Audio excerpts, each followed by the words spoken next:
Bumigay ang bahagi ng isang flood control project sa Mandaue, Cebu kasunod ng ilang araw na pag-ulan. May unang balita live si Fe Marie Dumabok ng GMA Regional TV.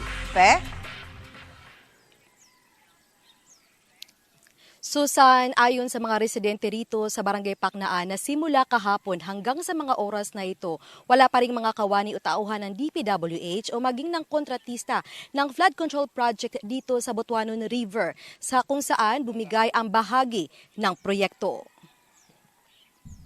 Nitong Martes nang bumigay ang sheet pile na nagsisilbing retaining wall sa flood control project sa Zone Talong, Barangay Paknaan, Mandaue, Cebu. Hindi kinaya ng mga sheet pile ng flood control project ang ilang araw na sunod-sunod ang ulan. Kaya nag-aalala ang mga residente lalo't bahain ang lugar. Usay taga toho diri taga Maytiyan.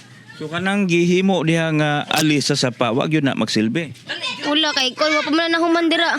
Ko kay kabalaka akong duha ka rep gani na kuan na apil niya guba ayuno na pod nya motor na mo nalapong okay na di naman may kay kuan kay pagbaha diretso man dayon. Ayon sa DPWH, July 2019 nang simulan ang proyekto na nagkakahalaga ng 46 million pesos. Natapos ito noong July 2020. Sa inspection report ng DPWH Cebu 6th Engineering District na nakalakip sa isang memo nitong August 26. 130 metro ng proyekto ang may mga hindi pantay at nakatagilid na bahagi sa likod ng sheet piles. Naging sanhi umano ito ng pagiging structurally unstable ng nasabing parte, kaya hindi kinaya ang pressure ng pag-apaw ng tubig. Inalis na ng DPWH ang mga tumagilid na bahagi ng proyekto para maiwasan ang aksidente. Kasama rin sa utos ang madali ang pagkumpuni sa nasirang bahagi ng proyekto, alinsunod sa approved design specifications. Wala pang tugon ng DPWH at kontraktor ng proyekto sa request ng GMA Regional TV na makuha ang kanilang panig. Ayon naman sa Mandaue City Administrator, hindi proyekto ng kasalukuyang kongresista ang nasirang flood control project. Dahil sa nangyari, magsasagawa ang Mandaue City Hall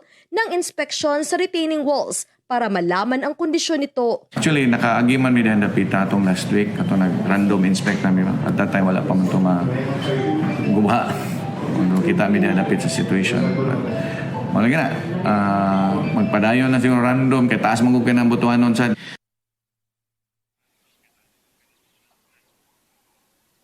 Bunsod ng insidente, panawagan ng ilang mga residente na imbestigahan din daw ng Senado ang lahat ng flood control projects dito sa Cebu.